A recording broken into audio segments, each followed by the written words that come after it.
شہر خموشاں اور قبرستان میں چکر لگا لیں اور اسی نیت سے جائیں کہ دل نرم ہو جائے اور اپنا آخری انجام یاد آ جائے۔ اللہم صلی علی محمد وعلی آل محمد كما صليت على إبراهيم وعلى آل إبراهيم إنك حميد مجيد اللهم بارك على محمد وعلى آل محمد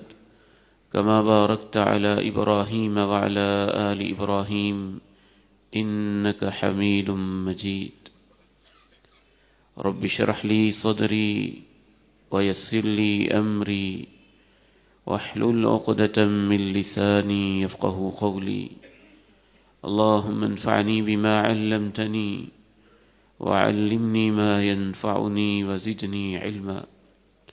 اللهم طهر قلبي من النفاق وعملي من الرياء ولساني من الكذب وعيني من الخيانة فإنك تعلم خائنة الأعين وما تخفي الصدور أما بعد فإن خير الحديث كتاب الله وخير الهدي هدي محمد صلى الله عليه وسلم وشر الأمور محدثاتها وكل محدثة بدعة وكل بدعة ضلالة وكل ضلالة في النار أعوذ بالله السميع العليم من الشيطان الرجيم من همزه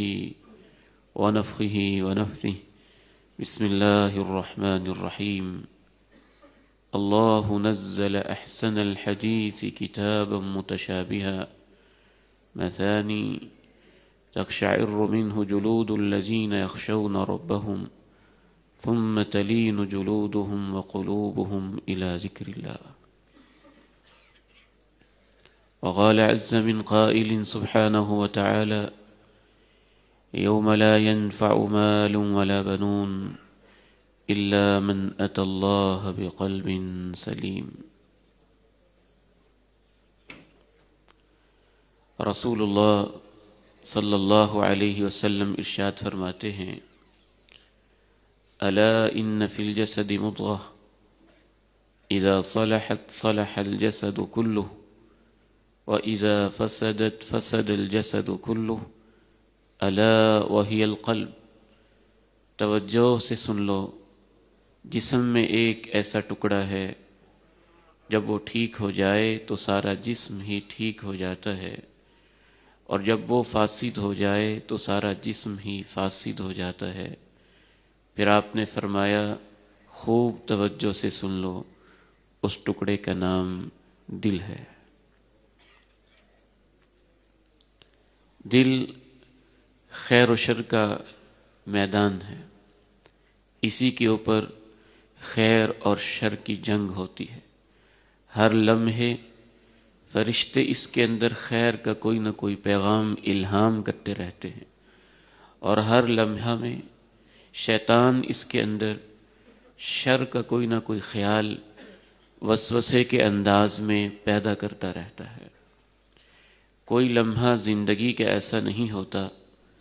جس میں دل کے اوپر خیر اور شر کی یہ جنگ جاری نہ ہو۔ اس جنگ کے نتیجے میں پھر دل کی مختلف کیفیتیں ہو جاتی ہیں۔ کبھی یہ قلب سلیم بن جاتا ہے اور کبھی قلب مریض بن جاتا ہے، کبھی قلب میت بن جاتا ہے۔ اس دل کے اوپر بھی مختلف کیفیتیں بھی آتی ہیں، کبھی اس میں نور آتا ہے، کبھی اس میں اندھیرے آتے ہیں، کبھی اس میں سختی آتی ہے، کبھی اس میں نرمی آتی ہے۔ اور دل ہی وہ چیز ہوتی ہے جس کے نتیجے میں پھر انسان کے اعمال بھی ظہور پذیر ہوتے ہیں۔ دل میں سختی ہے تو اس کے رویے میں سختی ہوگی، دل میں نرمی ہے تو اس کے رویے میں نرمی ہوگی، دل میں قساوت ہے تو قرآن سے متاثر نہیں ہوگا، دل میں نرمی ہے تو قرآن اس پہ اثر کرے گا، دل میں سختی ہے کسی مظلوم کی کیفیت کو دیکھ کے ٹس سے مس نہیں ہوگا، دل میں نرمی ہے تو کسی مظلوم بے کس کو دیکھ کے بے چین اور بے تاب ہو جائے گا۔ آج کے اس خطبہ جمعۃ المبارک میں میں یہ چاہتا ہوں کہ ہم قرآن و سنت کی روشنی میں دیکھنے کی کوشش کریں کہ دل میں نرمی کیسے آتی ہے، دل کے اندر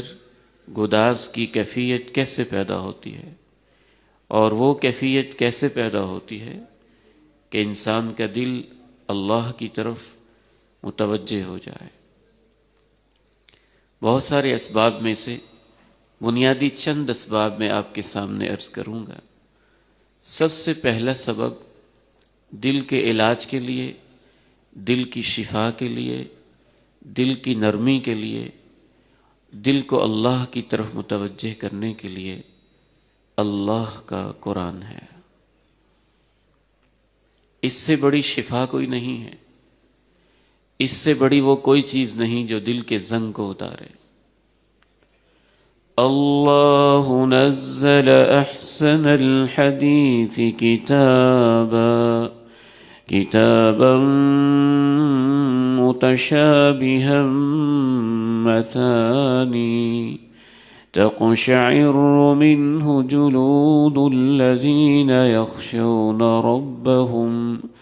ثم تلين جلودهم وقلوبهم إلى ذكر الله۔ سب سے خوبصورت بات اللہ نے اتاری ہے۔ یہ ایک ایسی کتاب ہے متشابہہ، جس کے مضامین آپس میں ملتے جلتے ہیں، ان میں یکسانیت ہے، ان میں کوئی تضاد نہیں ہے۔ مثانی، اور اس کے مضامین کو بار بار ریپیٹ کیا گیا ہے، دہرا دہرا کے ایک کی بات کو مختلف رنگوں کے اندر پیش کیا گیا ہے تاکہ وہ ذہنوں میں راسخ ہو جائے۔ تقشعر منہ جلود الذین یخشون ربہم، جو اپنے رب کی خشیت رکھتے ہیں، ان کے دل، ان کے کھالوں کے اوپر ان کے رونگٹے، وہ بھی اس سے کھڑے ہو جاتے ہیں۔ ثم تلین جلودہم وقلوبہم الی ذکر اللہ، پھر ان کی کھالیں، ان کی چمڑیاں، ان کے سکن اور ان کے دل بھی اللہ کی طرف متوجہ ہو کر نرم پڑ جاتے ہیں۔ قرآن مجید جیسا نسخہ دل کو نرم کرنے کے لیے کوئی نہیں پایا جاتا، یہ دلوں کے لیے شفا ہے۔ وَنُنَزِّلُ مِنَ الْقُرْآنِ مَا هُوَ شِفَاءٌ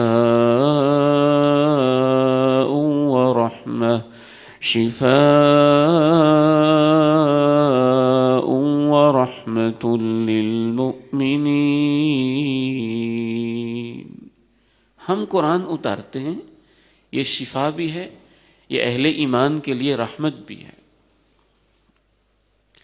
لو انزلنا هذا القرآن على جبل لرأيته خاشعا متصدعا من خشية الله۔ اگر ہم نے اس قرآن کو پہاڑ پہ بھی اتارا ہوتا، تم دیکھتے وہ بھی سہما سہما اور پھٹا پھٹا ہوتا اللہ کی خشیت کی وجہ سے۔ لیکن قرآن مجید سے یہ اثر حاصل کرنے کے لیے ایک باقاعدہ نظم ہوتا ہے، ایک باقاعدہ ترتیب ہوتی ہے، ایک باقاعدہ نیت ہوتی ہے۔ ایک طالب علم اس لیے قرآن پڑھ رہا ہے کہ اس نے امتحان دینا ہے، اس کی کیفیت اور ہوگی۔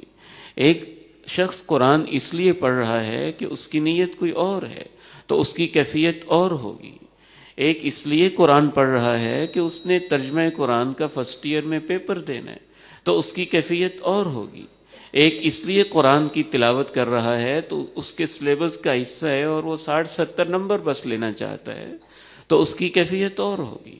قرآن مجید کے اس کیفیت کے لیے اور اس تاثیر کے لیے کہ یہ آپ کے دل پہ واقعتاً اترے اور آپ کے اوپر اس کا اثر ہو، اس کی بھی باقاعدہ ایک نیت ہے کہ آپ تنہائی میں بیٹھ کے، خلوت میں بیٹھ کے، وضو کر کے، قبلہ کی طرف رخ کر کے، آداب کے ساتھ، ویسے تو کسی بھی طرح پڑھا جا سکتا ہے، اس کا پڑھنا خیر ہی خیر ہے، چلتے ہوئے، بیٹھے ہوئے، لیٹے ہوئے، گاڑی پہ سفر کرتے ہوئے، لیکن خصوصاً اس لیے پڑھنا کہ میرا دل نرم ہو جائے۔ اس کے لیے آپ جتنا اہتمام کریں گے، جتنی اس کو اہمیت دیں گے، جتنے اپنے دل کے اندر یہ شعور پیدا کریں گے، اتنا ہی اس کا اثر گہرا ہوتا چلا جائے گا۔ بالخصوص اس کو رات کی تنہائیوں میں پڑھنا، جب خاموشی ہو، جب سناٹا ہو، جب آپ بالکل تنہائی میں ہوں، اور پھر وضو کر کے پڑھنا، پھر قبلہ رخ ہو کے پڑھنا، پھر اس نیت سے پڑھنا کہ میرا دل نرم ہو جائے۔ پھر بھی نرم نہیں ہو رہا تو پھر اس کو ایک ریگولر ترتیب بنا لینا اور روٹین بنا لینا، پھر اس کے ساتھ ساتھ اس کو سمجھ کے پڑھنا، پھر اس میں تدبر کرنا اور اس کے اندر غور و فکر کرنا، پھر ہر آیت کے پیچھے یہ تصور رکھنا کہ یہ اللہ کا کلام ہے، اتنے بڑے بادشاہ کا کلام ہے۔ پھر یہ تصور رکھنا کہ یہ اس کا مخاطب میں ہوں۔ جب جنت کا تذکرہ آئے تو یہ نہیں کہ پتہ نہیں کیا تذکرہ ہو رہا ہے، یہ خواہش بیدار ہو جانا کہ یا اللہ مجھے بھی یہ نصیب کرنا۔ جب جہنم کا تذکرہ آئے تو پھر اندر ایک خوف پیدا ہو جانا کہ یا اللہ مجھے اس سے بچا لینا۔ پل صراط کا تذکرہ آئے تو اس کے تصور کو ذہن کے اندر لانا کہ وہ اتنا بڑا گڑھا کہ جس کے اندر آگ آگ آگ ہے، اور 70 سال تک ایک پتھر کو گرایا جائے تو وہ اس کی تہ تک نہیں پہنچ پاتا ہے، مجھے اس کے اوپر سے گزرنا ہے، اور میرے اعمال کیسے ہیں۔ اور جہاں منافقین کا تذکرہ ہے، یہ نہ سمجھنا کہ عبداللہ بن ابی ایک منافق ہوتا تھا، میں تو بڑا پکا مومن ہوں، خطرہ محسوس کرنا کہ کہیں منافقوں والی علامت میرے اندر تو نہیں پائی جاتی ہیں۔ جہاں مومنین کا تذکرہ ہے وہاں یہ سوچنا کہ جو مومنین کی صفات بیان کی گئی ہیں میرے اندر یہ پائی جاتی ہیں کہ نہیں۔ اور پھر خصوصاً قرآن مجید کو سامنے رکھ کے یہ جو مصحف ہے، مصحف یہ جو گتوں کے اندر ہے، پیپر کے اوپر لکھا ہوا ہے، اس کو سامنے رکھ کے پڑھنا۔ موبائل سے پڑھنا بھی جائز ہے، وہ بھی خیر کا کام ہے، وہ بھی ثواب کا کام ہے، لیکن موبائل میں اور ایسی چیزیں ہوتی ہیں جو ہماری توجہ کو تقسیم کر دیتی ہیں۔ کبھی اس میں کوئی میسج آ گیا ہے، کبھی اس پہ کوئی کال آ گئی ہے، کبھی ادھر ادھر سکرین نے دھیان لگا لیا ہے۔ پڑھنا وہاں بھی بالکل درست ہے، آسانی ہے، جدید دور کی ایک ٹول اور آلہ ہے، ہمارے لیے اس کے پڑھنے میں آسانی ہوتی ہے، لیکن دل کو نرم کرنے کے لیے خصوصاً جو مصحف کو سامنے رکھ کے پڑھنے کا اثر ہے، اس میں اللہ نے خاص ایک تاثیر رکھی ہوئی۔ رسول اللہ صلی اللہ علیہ وسلم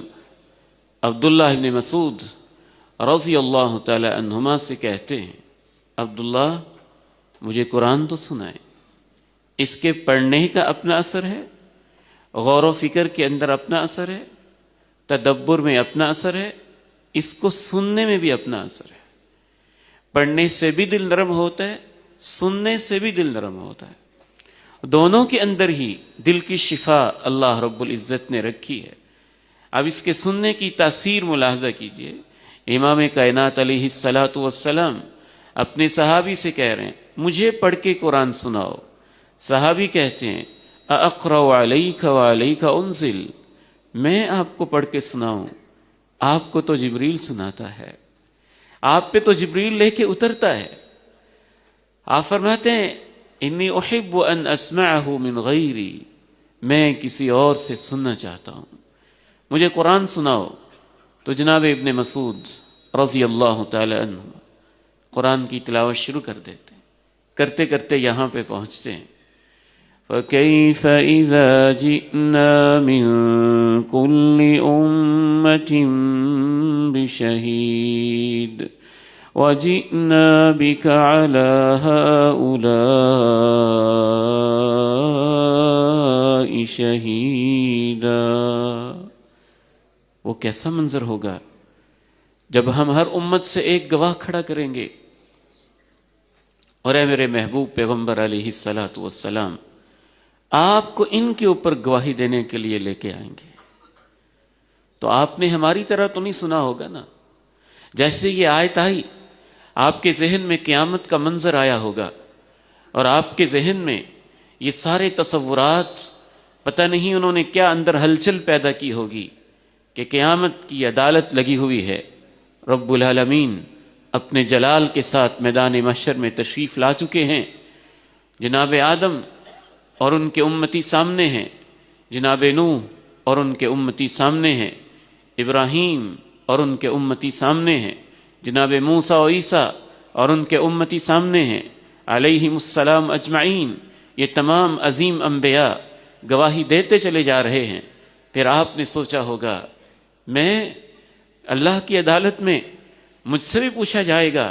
میرا پیغام پہنچایا تھا کہ نہیں، کتنا پہنچایا، کیسے پہنچایا، پورا پہنچایا؟ اتنی بڑی میرے اوپر ذمہ داری، اور اللہ کی عدالت میں مجھ سے گواہی لی جائے گی، اور میں اللہ کی عدالت میں اس گواہی کو پیش کروں گا۔ پھر آپ نے میرے اور آپ کے بارے میں، اس امت کے بارے میں سوچا ہوگا کہ میری امت نے میرے دین کے ساتھ پتہ نہیں کیا معاملہ کیا ہوگا۔ یہاں پہ جب پہنچتے ہیں تو آپ ابن مسعود سے کہتے ہیں رک جاؤ رک جاؤ۔ جناب عبداللہ بن مسعود رضی اللہ تعالی عنہما کہتے ہیں کہ میں رک کے اللہ کے پیغمبر کی طرف دیکھتا ہوں، فَإِذَا عَيْنَاهُ تَذْرِفَانِ، تو آپ کی آنکھیں آنسو سے بہہ رہی ہوتی ہیں، مسلسل آنسو آپ کی آنکھوں میں جاری ہوتے ہیں۔ قرآن مجید سے دل نرم ہوتا ہے، لیکن اس کا یہ مطلب نہیں ہے کہ فوراً ہو جاتا ہے، اور اس کا یہ مطلب نہیں ہے ہر ایک کا ہو جاتا ہے، اور اس کا یہ مطلب نہیں ہے کہ رمضان میں پڑھیں سال بعد پھر ہو جاتا ہے، اور اس کا یہ مطلب نہیں ہے بے دھیانی سے پڑھے تو پھر بھی ہو جاتا ہے۔ اس کی مثال ایسے ہی ہے جیسے آپ کو کوئی ڈاکٹر کہتا ہے کہ دماغ کے لیے بادام کھانے میں بہت فائدہ ہے، اس کے اندر یہ طاقت ہے، اس کے اندر یہ قوت ہے، اور آپ ایک دن 15 20 30 کھا کے سمجھیں کہ بس ٹھیک ہے فائدہ پورا ہو گیا ہے۔ ایسے تو نہیں ہوگا، اس کی بھی ایک ترتیب ہے، کب کھانے ہیں، کیسے کھانے ہیں، کتنے کھانے ہیں، آپ کا ہاضمہ کیسا ہے، آپ کا معدہ کیسا ہے، آپ باقاعدہ یہ نسخہ استعمال کرتے ہیں، کتنی دیر تک کرتے ہیں، کیسے کرتے ہیں، کیا اس کی کیفیت ہوتی ہے۔ اگر آپ کو اثر نہیں ہو رہا تو اس کا مطلب یہ نہیں ہے کہ بادام کے اندر یا فلاں خوراک کے اندر تاثیر نہیں ہے، اس کا یہ مطلب ہے کہ جس طریقے سے اس کو استعمال کرنا تھا اس طریقے کے اندر کوئی کمی اور کوتاہی رہ گئی ہے۔ میں اپنے آپ سے بھی اور آپ سے عرض کرنا چاہتا ہوں، تھوڑی دیر کے لیے رک کے یاد کریں کہ کتنا عرصہ ہو گیا ہے کہ ہم نے رات کی تنہائی میں بیٹھ کے قرآن کو کھول کے سامنے پڑھا ہو، اور صرف اس نیت سے پڑھا ہو کہ میرے دل کو شفا ملے، میرے دل کو شفا ملے، میرے دل کے زنگ اتر جائیں۔ اللہ نزل احسن الحدیث کتابا متشابہا مثانی تقشعر منه جلود الذین یخشون ربهم ثم تلين جلودهم وقلوبهم إلى ذكر الله۔ اللہ نے تو کلمہ حسر استعمال کیا ہے، مومن ہوتے ہی وہ ہیں جن کو قرآن پڑھ کے سنایا جاتا ہے تو ان کے دل کی کیفیتیں بدل جاتی ہیں۔ انما المؤمنون الذين اذا ذكر الله وجلت قلوبهم واذا تليت عليهم اياته زادتهم ايمانا وعلى ربهم يتوكلون۔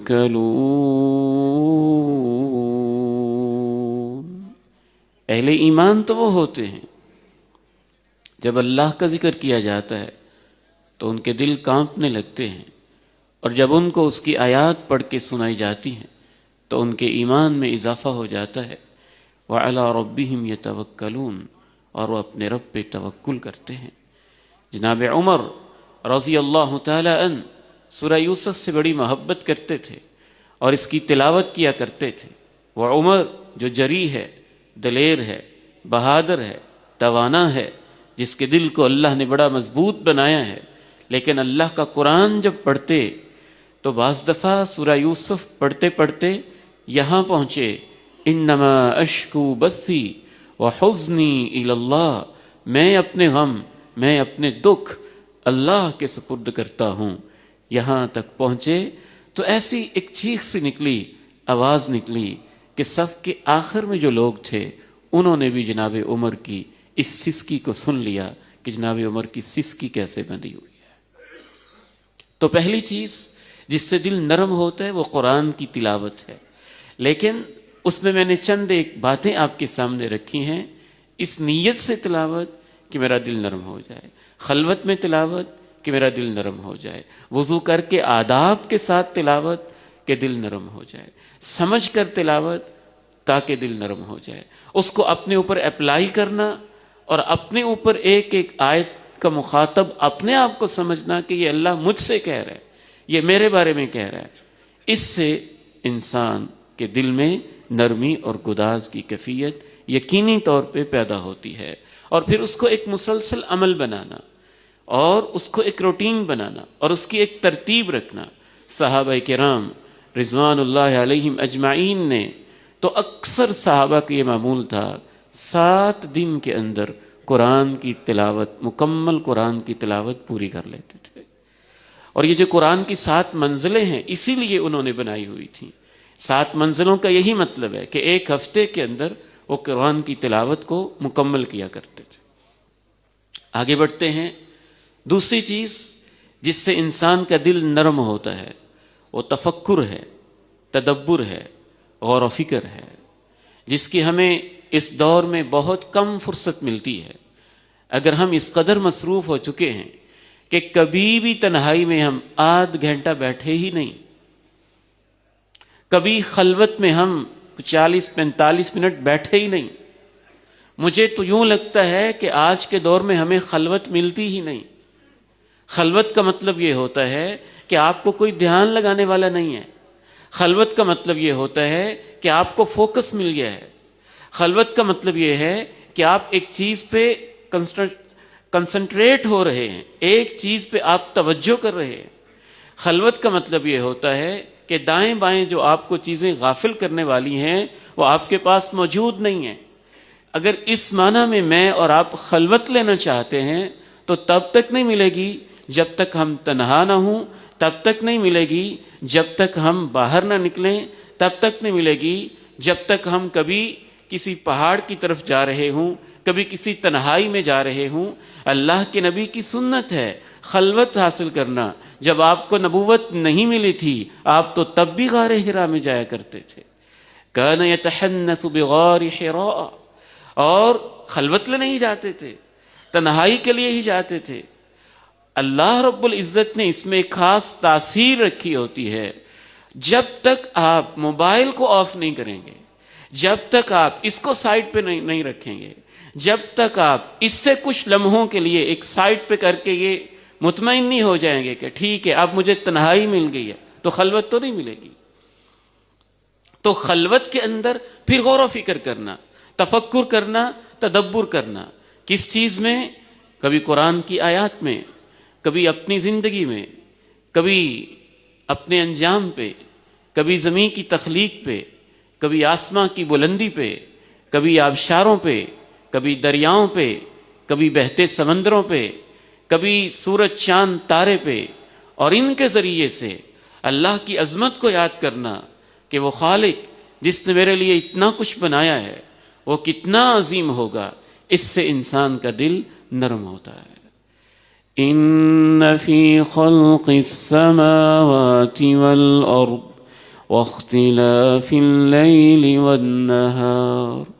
لآیات لأولی الألباب الذین یذکرون اللہ قیاما وقعودا وعلى جنوبهم ويتفكرون في خلق السماوات والأرض ربنا ما خلقت هذا باطلا سبحانك فقنا عذاب النار۔ یقیناً آسمانوں اور زمین کی تخلیق میں لازمی طور پہ بڑی بڑی نشانیاں ہیں، لیکن عقل مندوں کے لیے۔ الذین یتفکرون، جو سوچتے ہیں، فی خلق السماوات والارض، آسمانوں اور زمین کی تخلیق میں، اور پھر پکار اٹھتے ہیں ربنا ما خلقت ھذا باطلا، اے ہمارے رب تو نے یہ سب کچھ بیکار تو پیدا نہیں کیا ہے۔ یہ زمین اور اس کے 7 تہیں، یہ آسمان اور اس کی 7 چھتیں، یہ سورج اور یہ چاند، اور اس سے کروڑوں گنا اس کائنات کے اندر گھومنے والے سٹارز اور ستارے، یہ اس کی وسعتیں، یہ سب کچھ یا اللہ تو نے بیکار اور بے مقصد تو پیدا نہیں کیا۔ یہ دن کا جانا، یہ رات کا آنا، یہ رات کی سفید دن کی روشنی کے اوپر رات کی سیاہ چادر کا یوں ڈل جانا، دن کا بڑھنا،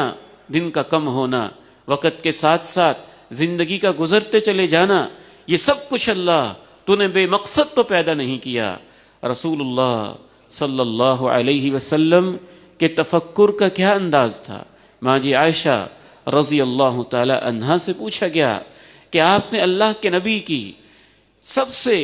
آپ کی رفاقت میں رہتے ہوئے حیران کن چیز کیا دیکھی ہے؟ فرمانے لگیں، ایک رات آپ نے کہا عائشہ ذرینی اتعبد ربی اللیلہ، عائشہ آج تو میرا دل چاہتا ہے کہ میں اپنے رب سے ساری رات ہی باتیں کرتا رہوں اور اپنے رب کی عبادت کروں۔ تو آپ علیہ الصلاۃ والسلام رونے لگ گئے، حتی بل حجرہ، اتنا روئے کہ آپ کی گود آنسوں سے تر ہو گئی۔ پھر رونے لگے، پھر رونے لگے، حتی بل لحیتہ، آپ کی داڑھی بھی بھیگ گئی۔ ماں جی عائشہ کہتی ہیں پھر رونے لگے، حتی بل الارض، حتیٰ کہ نیچے والی زمین بھی تر ہونے لگی۔ ایسے کرتے کرتے ہی رات گزر گئی، فجر کا وقت ہو گیا۔ جناب بلال آئے اذان کی اطلاع دینے کے لیے، تو اس وقت بھی آپ رو رہے تھے۔ جناب بلال نے پوچھا آپ کیوں روتے ہیں؟ آپ کو تو اللہ رب العزت نے سب کچھ گارنٹی دے کے معاف کیا ہوا ہے، اور آپ کو اللہ نے یہ مقام دیا ہوا ہے، آپ اتنا کیوں روتے ہیں؟ فرمایا بلال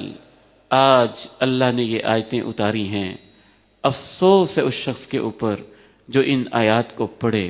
اور ان میں سوچے بغیر ہی آگے گزر جائے۔ اور پھر آپ نے یہ آیات پڑھی، ان فی خلق السماوات والارض واختلاف اللیل والنہار لآیات لأولی الالباب الذين يذكرون الله قياما وقعودا وعلى جنوبهم ويتفكرون في خلق السماوات والأرض ربنا ما خلقت هذا باطلا سبحانك فقنا عذاب النار۔ سلف صالحین کہا کرتے تھے تفکر ساعہ خیر من قیام لیلہ، چند لمحوں کے لیے جو انسان بیٹھ کے غور و فکر کرتا ہے، یہ اس کا غور و فکر کرنا بعض دفعہ پوری رات کے قیام سے بھی اس کے حق میں بہتر ہو جاتا ہے۔ تیسری چیز جس سے انسان کا دل نرم ہوتا ہے، وہ غور و فکر ہی کا ایک حصہ ہے، لیکن اس کو ہمارے دین میں علیحدہ سے مینشن کیا گیا ہے، علیحدہ سے اس کے اوپر توجہ دلائی گئی ہے، اور اس اہم ترین چیز ہے اپنے انجام پہ غور کرنا، موت پہ غور کرنا، قبر پہ غور کرنا، قبر کی تاریکیوں اور اندھیروں پہ غور کرنا، موت کے لمحات پہ غور کرنا، قبر سے اٹھنے پہ غور کرنا، میدان محشر اور قیامت کے قائم ہونے پہ غور کرنا۔ ایک لمحے کا زلزلہ جس انسان سے برداشت نہیں ہوتا ہے، اس کی اس وقت کیفیت کیا ہوگی جب پورا کرۂ ارضی ہی کے اوپر زلزلہ طاری ہو رہا ہوگا۔ پونچال کی ایک کیفیت ہوگی، اور جب سورج بے نور ہو رہا ہوگا، چاند گہنایا جا رہا ہوگا، آسمان شک ہو رہے ہوں گے اور اس کا رنگ سرخ ہو رہا ہوگا، اور پھر ایک آندھی اور ایک آگ اور چیخ اور چنگھاڑ وہ اس کے تعاقب میں ہوگی۔ ان سارے مناظر پہ باقاعدہ بیٹھ کے غور کرنا اور تدبر کرنا، اپنی موت کو یاد کرنا، اپنے بزرگوں کی موت، ماں کی موت، باپ کی موت، ان کے آخری لمحات، وہ دادا، وہ نانی جان، وہ نانا جان، وہ ماموں، وہ انکل، وہ بڑے بھائی، وہ بہن، وہ استاد، وہ شاگرد، وہ کیسے کیسے پیارے لوگ جن کے بارے میں ہم نے کبھی سوچا ہی نہیں تھا کہ اتنی جلدی ہم سے رخصت ہو جائیں گے، ان کی موت پہ غور کرنا، پھر اپنے انجام پہ غور کرنا، حتیٰ کہ اپنے آپ کو یہ تصور کر لینا کہ یوں جیسے میں لیٹا ہوا ہوں، مجھے غسل دیا جا رہا ہے، مجھے کفن پہنایا جا رہا ہے، اب مجھے منو مٹی کے نیچے لٹا دیا گیا ہے اور سارے ہی مجھے چھوڑ کے اندھیروں میں چلے گئے ہیں اور رخصت ہو گئے ہیں، اور مجھ سے سوال بھی کیا جا رہا ہے، من ربک، من نبیک، ما دینک۔ یہ ہمارے بزرگ تو ایسے کرتے تھے، سلف صالحین کی زندگی کا یہ معمول ہوتا تھا، اور یہ اللہ کے نبی علیہ السلام کا حکم ہے، اکثروا ذکر ہادم اللذات، وہ موت جو لذتوں کو توڑ دیتی ہے اس کو اکثر یاد کرتے رہا کرو۔ مجھے یاد ہے وہ منظر، والد محترم نے مجھے اپنے پاس بٹھایا، اپنے مبارک دونوں ہاتھوں میں میرے گناہگار ہاتھ کو رکھا، یوں اس کو آپ تھوڑا سا دبایا اور دبا کے کہنے لگے، محسن اندھیرا بہت ہے۔ میں نے کہا لائٹ آن کر دیتا ہوں۔ کہنے لگے نہیں، بس اندھیرا بہت ہے۔ میں نے کہا لائٹ آن کر دیتا ہوں۔ محسن اندھیرا بہت ہے، اس اندھیرے میں تیرا باپ گھبرا جاتا ہے، قبر کے اندھیرے میں تیرے باپ کا کیا بنے گا؟ وَلْتَنظُرْ نَفْسٌ مَا قَدَّمَتْ لِغَدٍ وَاللَّهُ خَبِيرٌ بِمَا تَعْمَلُونَ۔ ہر ایک کو سوچنا چاہیے اس نے کل کے لیے کیا کیا ہے۔ اللہ کو پتہ ہے جو کچھ بھی تم کر رہے ہو۔ تو تیسری چیز ہے موت کو یاد کرنا، آخرت کو یاد کرنا، رب کے سامنے کھڑے ہونے کو یاد کرنا، پلسرات کو یاد کرنا، جو حتمی انجام ہے اس کو یاد کرنا۔ اور یہ بھی باقاعدہ کرنے کی چیز ہے، باقاعدہ کرنے کی چیز ہے۔ اگر آپ کو پھر بھی موت یاد نہیں آتی ہے تو کبھی ہسپتال ہی کا چکر لگا لیں اور کارڈیالوجی کے وارڈ میں چلے جائیں اور وہاں سسکتے ہوئے مریضوں کو دیکھیں، ان کی خیریت بھی پوچھیں اور چلتے ہوئے جنازے بھی دیکھیں، تو آپ کا دل نرم ہوگا۔ اگر آپ اسی نیت سے جائیں گے تو آپ کا دل نرم ہوگا۔ شہر خموشاں اور قبرستان میں چکر لگا لیں اور اسی نیت سے جائیں کہ دل نرم ہو جائے اور اپنا آخری انجام یاد آ جائے۔ رسول اللہ صلی اللہ علیہ وسلم ارشاد فرماتے ہیں، كنت نہیتکم عن زیارت القبور، میں نے پہلے تمہیں روکا تھا کہ قبروں پہ نہ جایا کرو، کیونکہ شرک کرتے تھے لوگ، غیر اللہ سے دعائیں کرتے تھے، قبر والے کو بت کی طرح پوجتے تھے اور اس کو مشکل کشا حاجت روا سمجھتے تھے۔ جو اس نیت سے جائے گا اس کا دل تو پتھر ہی ہوتا جائے گا، وہ شرک میں آگے بڑھتا چلا جائے گا۔ تو آپ نے امت کو ویسے ہی روک دیا تھا، قبر پہ جانا ہی نہیں ہے، تاکہ شرک کا راستہ بھی بند ہو جائے۔ لیکن پھر آپ نے فرمایا اب میں تمہیں اجازت دیتا ہوں، قبرستان جایا کرو، فَإِنَّهَا تُذَكِّرُ الْآخِرَةَ، اس سے انسان کو اپنی آخرت یاد آتی ہے،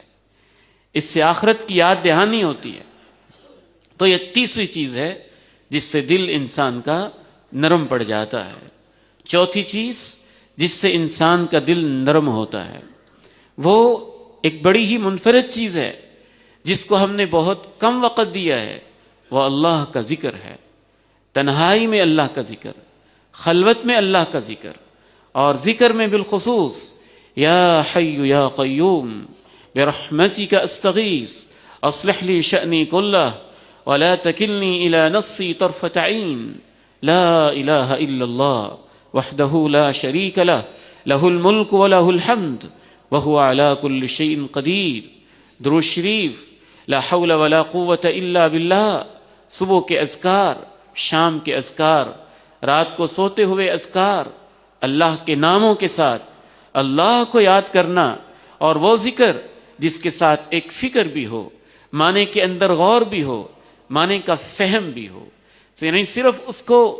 زبان کی حد تک نہ رکھا جائے، اس پہ انسان غور و فکر بھی کر رہا ہو، سوچ بھی رہا ہو، خصوصاً ذکر کے وہ الفاظ جو اللہ کے نبی علیہ الصلاۃ والسلام نے سکھائے ہیں۔ اس سے تو دل بہت ہی نرم پڑتا ہے، حتیٰ کہ دل زندہ ہو جاتا ہے، اور جتنا انسان ذکر سے غافل ہوتا جاتا ہے دل پہ اتنا ہی زنگ لگتا جاتا ہے۔ امام ابن قیم رحمہ اللہ جو دل کے بہت بڑے طبیب ہیں، کیسے اللہ نے ان کو بصیرت دی تھی، فرماتے ہیں سب سے زیادہ دل کو غافل کرنے والی، دل پہ زنگ لگانے والی دو ہی چیزیں ہوتی ہیں، غفلت اور اتباع الہوا۔ غفلت بھول جانا، لاپرواہ ہو جانا، سوچ و فکر کو چھوڑ دینا، اور اتباع الہوا اپنی خواہشوں کے پیچھے چلنا۔ اور اس کے مقابلے میں سب سے زیادہ دل کو زندہ کرنے والی اور زنگ کو صاف کرنے والی بھی دو ہی چیزیں ہیں، غفلت کے بالمقابل ذکر ہے، اور اتباع الہوا کے بالمقابل اطاعت ہے، احکام ہے، دین پہ عمل کرنا ہے۔ پھر ایک خوبصورت آیت پیش کرتے ہیں کہ اس آیت سے وہ جس نتیجے پہ پہنچے ہیں، وَلَا تُطِعْ مَنْ أَغْفَلْنَا قَلْبَهُ عَنْ ذِكْرِنَا وَاتَّبَعَ هَوَاهُ وَكَانَ أَمْرُهُ فُرُطًا۔ اس کے پیچھے نہ چلا کرے جس کے دل کو ہم نے غافل کر دیا ہے اور وہ اپنی خواہشوں کے پیچھے چلا ہوا ہے، اور اس وجہ سے اب وہ حد سے بڑھ چکا ہے، اس کے سامنے کوئی لیمٹ باقی ہی نہیں ہے۔ تو ذکر الہی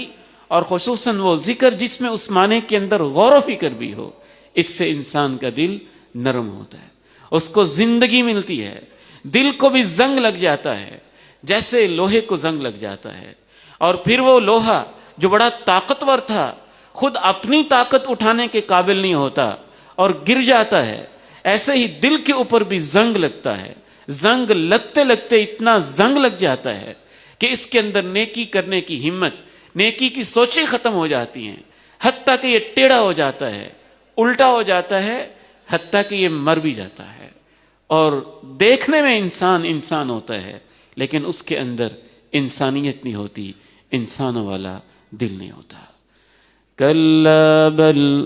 رَانَ عَلَى قُلُوبِهِمْ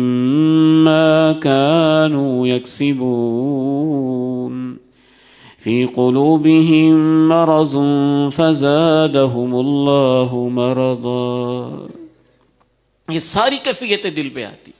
اور ذکر سے دل کو جلا ملتی ہے، شفا ملتی ہے، زنگ اترتے ہیں۔ رسول اللہ صلی اللہ علیہ وسلم ارشاد فرماتے ہیں، مثل الذی یذکر ربہ والذی لا یذکر ربہ مثل الحی والمیت۔ ہر وہ شخص جو اللہ کا ذکر کرتا ہے اس کی مثال، اور جو نہیں کرتا ہے اس کی مثال ایسے ہی ہے جیسے ایک زندہ ہے اور ایک مردہ ہے۔ خصوصاً تنہائی میں رسول اللہ صلی اللہ علیہ وسلم ارشاد فرماتے ہیں، سبعۃ یظلھم اللہ فی ظلہ یوم لا ظل الا ظلہ۔ 7 انسانوں کو اللہ اپنے عرش کا سایہ نصیب کرے گا، اور ان میں سے ایک ہے رجل ذکر اللہ خالیا ففاضت عیناہ، وہ انسان جس نے تنہائی میں اللہ کا ذکر کیا اور اس کی آنکھوں سے آنسو بہ پڑے، تو اللہ اسے قیامت کے دن اپنے عرش کا سایہ نصیب فرمائے گا۔ اس حوالے سے آخری 2 گزارشات کر کے میں آپ سے اجازت چاہوں گا۔ ایک 5ویں چیز جس سے انسان کا دل نرم ہوتا ہے اور اس کو گداز ملتا ہے، ہر نیکی سے ہی انسان کا دل آہستہ آہستہ نرم ہوتا جاتا ہے۔ امام ابن قیم رحمہ اللہ ارشاد فرماتے ہیں اس کی وجہ یہ ہے کہ نیکی کے اندر اللہ نے ایک نور رکھا ہوتا ہے۔ جیسے جیسے انسان اللہ کے احکام پہ عمل کرتا ہے، فرض نماز، فرض زکوٰۃ، فریضہ حج کی ادائیگی، روزے، یہ سب چیزیں ہی ان کا تعلق براہ راست دل کے اوپر ان کا اثر ہوتا ہے۔ اللہ کی فرض کردہ ہوا چیزیں، اللہ کے احکام کی بجا آوری، اور ان میں سر فہرست خصوصاً زکوٰۃ ادا کرنا، اللہ کی راہ میں خرچ کرنا، اور ان میں سے بالخصوص وہ نیکی کہ انسان پھر زکوٰۃ دینے کے بھی طریقے ہیں۔ ایک ہے کہ آپ نے یوں بانٹ دی، اچھی بات ہے، جیسے بھی آپ کو آسانی ہو، اور ایک ہے کہ آپ نے اپنے محلے کے کسی یتیم بچے کو ڈھونڈا، اس کو بڑے پروٹوکول کے ساتھ اپنے گھر لے کے آئے، اس کے معصوم بچپن کے چہرے کو دیکھا اور یاد کیا کہ اس کا بھی کوئی باپ ہوتا تھا اور آج اس کے سر پہ نہیں ہے۔ پھر اس کے سر پہ آپ نے ہاتھ پھیرا، پھر آپ نے اس کی کفالت اپنے ذمہ لے لی۔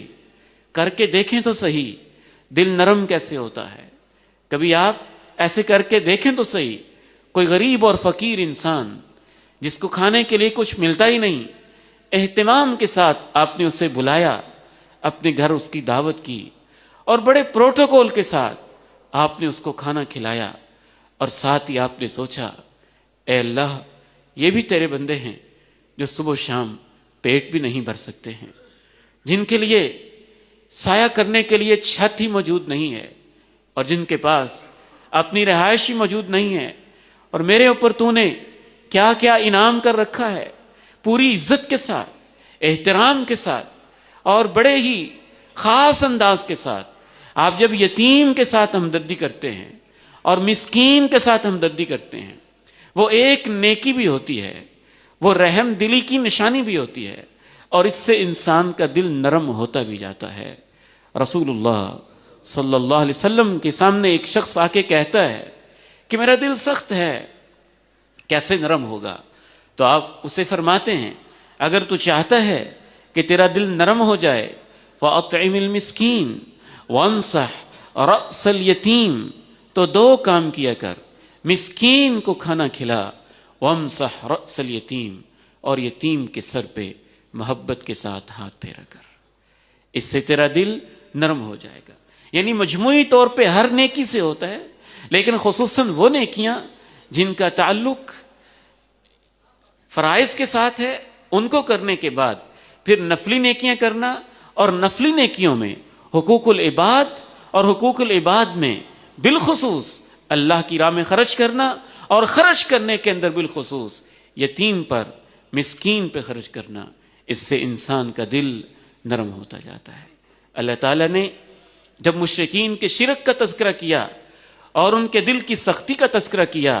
ان کے دل کے اندھیروں کا تذکرہ کیا، تو اس پس منظر میں اللہ تعالیٰ نے بیان کیا کہ تمہارا اصل مسئلہ کیا ہے، تمہارے دلوں میں ہدایت آتی کیوں نہیں ہے، پیغمبر کی زبان سے قرآن سن کر بھی تمہارے دلوں پہ اثر ہوتا کیوں نہیں ہے؟